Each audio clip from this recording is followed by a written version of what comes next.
Hello everyone, welcome to my mini blog. আমাদের fifth সেমিস্টারে exam চলছে, আজ নিয়ে 4 দিন হলো।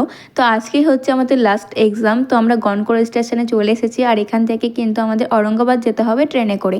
তো আমরা তো চলে এসেছিলাম অরঙ্গাবাদ ডিএনসি কলেজের কাছে, আর খুব খিদে পেয়েছিলো, তো একটুখানি পরোটা খেয়ে নিচ্ছিলাম। আর তারপরে তো এক্সাম দেওয়া কমপ্লিট হয়ে গেছে, আর এখন দেখো কলেজকে এবারের মতো টাটা করে চলে এলাম রাজবাড়ি দেখতে। আর আজকে আমাদের ট্রেন কিন্তু 6 ঘন্টা লেট ছিল, সেই কারণে একটুখানি ঘুরতে চলে এসেছি। মানে অরঙ্গাবাদে চারপাশটা একটুখানি ঘুরে ঘুরে দেখছিলাম আর কি। তো রাজবাড়ি দেখেছিলাম, তারপরে তো মুক্তিধাম গেছিলাম, এছাড়াও অনেকগুলো মন্দির দেখেছি, আর তারপরে গেছিলাম বাজিতপুরে। তোমরা অনেকেই জানো, মানে আমাদের এইদিকে যারা আসো তারা জানোই যে বাজিতপুরে কিন্তু মানে মাঘ মাসের প্রথম রবিবার কিন্তু মেলা হয়। তো এখানে দেখো 3 ভাইকে দর্শন করতে চলে এসেছি, আর এখানে 3 ভাইকে দর্শন করে একটুখানি চরণামৃত নিয়ে নিয়েছি।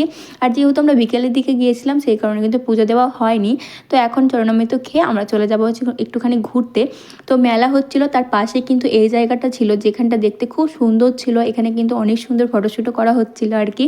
তো এখানে দেখো প্রিয়াঙ্কা কি করছে, বালিগুলো নিচ্ছে, আর সবারই মানে উপরে ছড়িয়ে দিচ্ছে। অনেক এনজয় করেছিলাম আমরা সবাই মিলে, তো বেশ ভালোই লাগলো। তারপরে তো মেলা ঘুরছিলাম, আর আমাদের যেহেতু হার্ডওয়ার্সের দোকান আছে, সেই কারণে কিন্তু এই জায়গাটা আমার বেশি আকর্ষণীয় লেগেছে, তাই এইটুকু ভিডিও করেছিলাম।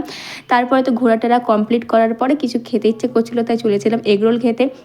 তো দেখো এগুলো নেওয়া হয়েছিল, আমার বান্ধবী মুখটা এমন করেছে খাওয়ার সাথে সাথে, তো বুঝতেই পারছো যে কেমন খেতে ছিল। যাই হোক, তারপরে তো আমার বান্ধবী নিয়ে নিল হচ্ছে এখান থেকে ঝুড়ি ভাজা বাড়ির জন্য। আর আমি ঝুড়ি ভাজা নিয়ে নিই, কারণ আমার বাবা খেতে ভালোবাসে হচ্ছে বাদাম ভাজা, তাই বাদাম ভাজাই নিয়ে নিয়েছি এখান থেকে। তো বাদাম ভাজা তো নেওয়া হয়ে গেছে, আর এখন আমরা কিন্তু বাড়ি চলে যাব। অনেকটা লেট হয়ে গেছে, আমরা এসেছিলাম তখন কিন্তু দুপুরবেলা, এখন সন্ধে সন্ধে হয়ে গেছে।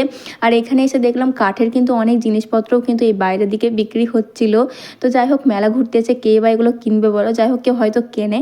তারপরে তো আমরা চলে এসেছিলাম স্টেশনে, আর এখানে দেখো বান্ধবীর বাবা কিনে দিয়েছিল এগুলো সবারই জন্য, তো আমরা খাইনি তাই খেয়ে নিয়েছি। তারপরে তো আমাদের ট্রেন চলে এসেছিলো, আর ট্রেন দেখো একদম ফাঁকা ছিল, তাই এখানে দেখো যে যার মতো করে মাস্তি করছিল।